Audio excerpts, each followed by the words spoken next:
عرض کر رہا تھا کہ دل و نظر کی دعائیں جب قبول ہو جایا کرتی ہیں تو محبت کی، چاہت کی، ہندو مسلم اتحاد کی، روشنی کی، پیار کی اور ان تہذیبوں کی نئی شمع روشن ہوتی ہیں جن تہذیبوں کے سنگم کا نام ہے ہندوستان، بھارت۔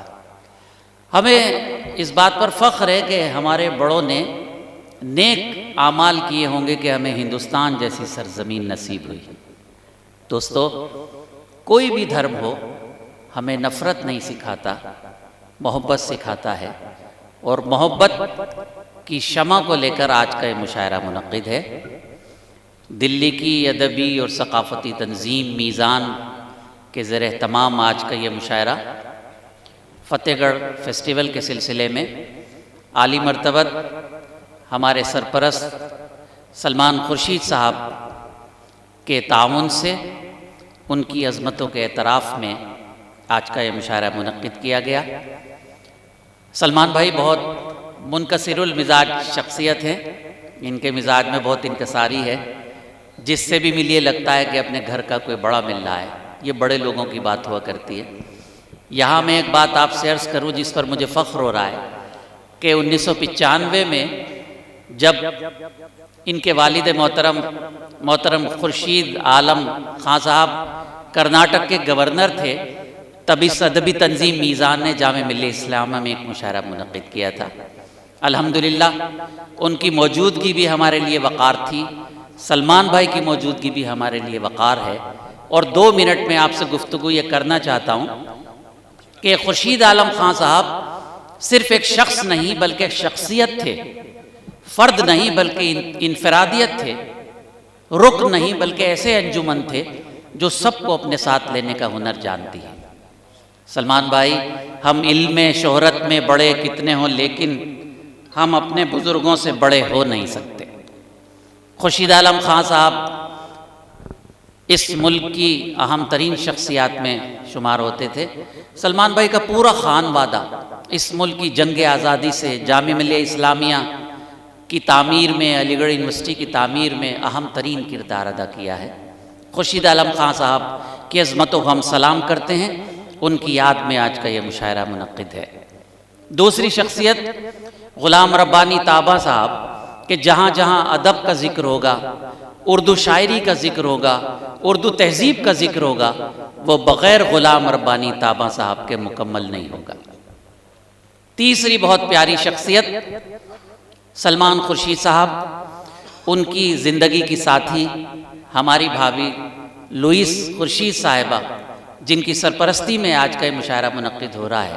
ان کی والدہ کی طبیعت خراب ہے، اللہ تعالیٰ انہیں شفا عطا فرمائے، اس وجہ سے وہ نہیں آ سکیں، لیکن ان کا پیغام میرے پاس آیا ہے کہ میں ان کی طرف سے آپ کو یہ بتا دوں کہ یقیناً وہ ایک مجبوری کی وجہ سے گئی ہیں، لیکن ان کا دل آپ میں لگا ہوا ہے، ان کی یادیں آپ میں لگی ہوئی ہیں، اور ان کا یہ پیغام ہے کہ میں ہندوستان کو پھر محبت بھرا بنانا ہے، نفرتوں کی فضاؤں کو ختم کرنا ہے، محبت کے چراغ روشن کرنے ہیں، نفرتوں کے چراغ بجھانے ہیں۔ یہ لوئیس خورشید صاحبہ کا پیغام آپ تک پہنچا دوں۔ تیسری ایک اور پیاری شخصیت ہماری بیٹی سلمان صاحب کی بیٹی عائشہ، جو آج ہمارے بیچ نہیں ہے۔ عائشہ کی بہت زیادہ عمر نہیں ہوئی، لیکن جتنے دن عائشہ رہیں وہ سلمان خورشید صاحب اور ہماری لوئیس بھابھی کی دل کی دھڑکن بنی رہیں۔ مجھے یاد ہے کچھ سال قبل ہم نے ایک یہاں مشاعرہ منعقد کیا تھا بٹیا کی یاد میں، عائشہ کی یاد میں، جس میں سلمان بھائی، اظہر الدین وغیرہ سب لوگ تھے، اور سامنے بیٹھ کے انہوں نے مشاعرہ سنا تھا۔ تو صرف اتنا کہنا ہے، ان 3 شخصیات کی یاد میں یہ مشاعرہ ہے، صرف یہ کہنا ہے کہ مرنے والے مرتے ہیں لیکن فنا ہوتے نہیں، مرنے والے مرتے ہیں لیکن فنا ہوتے نہیں، وہ کسی بھی حال میں ہم سے جدا ہوتے نہیں، مرنے والوں کی جبیں روشن ہے یوں ظلمات میں، جس طرح تارے چمکتے ہوں اندھیری رات میں۔ حضرات گرامی، ہم اپنے بزرگوں کو یاد کرتے ہیں تو ان پر کوئی احسان نہیں کرتے، بلکہ اپنے چھوٹوں سے اپنی عزت کرانے کے لیے راستے ہموار کیا کرتے ہیں۔ خورشید عالم خان صاحب، غلام ربانی با صاحب کی یادیں آپ کے اور ہمارے ساتھ ہیں، اور عائشہ کی عظمتیں، میں نے عظمت اس لیے کہا ہے کہ وہ نام عائشہ ہے جس کے لیے میرے آقا علیہ الصلوۃ والسلام سب سے زیادہ اپنی بیوی، ہم سب کی ماؤں کی ماں حضرت عائشہ سے پیار کرتے تھے، اور یہ فرمایا کہ اگر کسی کو علم سیکھنا ہو تو عائشہ کے در پر جا کر سیکھو۔ انہی امی عائشہ کی عظمتوں کی ترجمان ہماری یہ ننھی منی عائشہ تھی۔ وہ جہاں بھی ہیں یقیناً جنت میں ہیں، جہاں بھی ہیں عظمتوں کے حوالے سے ان کو یاد کیا جائے گا۔ میں خاص طور پر خراج تحسین پیش کرتا ہوں سلمان بھائی کو، لوئیس بھابھی کو، ہمارے اتنے زیادہ میرے ساتھ ہر لمحہ لگے رہے، ہمارے فرید چغتائی صاحب، اور بہت سارے لوگ جنہوں نے آج کے مشاعرے میں اہم کردار ادا کیا۔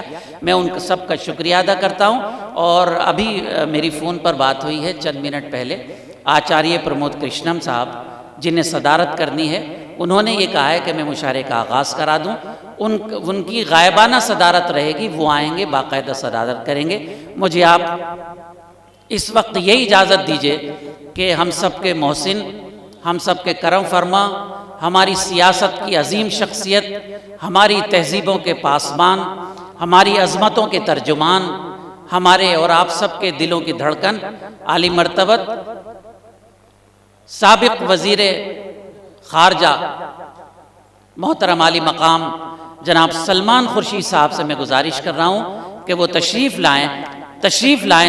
لائیں اور اپنے زبان مبارک سے چند کلمات پیش کرنے کے بعد ہمارے آج کے مشاعرے کی افتتاح کی ہمیں اجازت دیں۔ آپ بھرپور تالیوں سے استقبال کیجئے عالی جناب سلمان خورشید صاحب کو میں زحمت دے رہا ہوں۔ تالیاں کم ہیں حضرات، مزیدار تالیاں ہونی چاہیے۔ بہت شکریہ، بڑی عنایت آپ۔ اس کا ایگو ذرا کم کر دو، آواز۔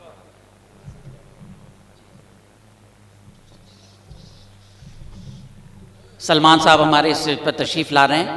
ہمارے ایک اور اردو کے عاشق، دلی اتر پردیش حکومت کے سابق وزیر محترم اشوک یادو صاحب بھی تشریف لائے، ہم آپ کا استقبال کرتے ہیں۔ آپ سے گزارش کریں کہ سلمان صاحب کے ساتھ یہاں تشریف لائیں، ہمارے آج کے اس گنگا جمنی مشاعرے کا آغاز کریں، ہمیں حکم دیں اور بتائیں کہ ہندوستان کیسا ہوتا ہے۔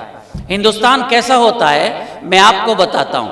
ہندوستان ایسا ہوتا ہے دوستو کہ جب ہمارے ہندو بھائی کاوڑیے ہریدوار جاتے ہیں تو مسلمان ان کے لیے دلی میں کیمپ لگاتے ہیں۔ ہمارا ہندوستان یہ ہے کہ جب ویشنو دیوی میں ہم لوگ جاتے ہیں تو اس کی چھڑی مبارک ایک مسلمان کے پاس ہوتی ہے۔ ہمارا ہندوستان کیسا ہوتا ہے؟ ہمارا ہندوستان ایسا ہوتا ہے کہ پانی پت میں ایک عرس ہوتا ہے جس کے سجادے ہمارے ایک سردار بھائی ہیں۔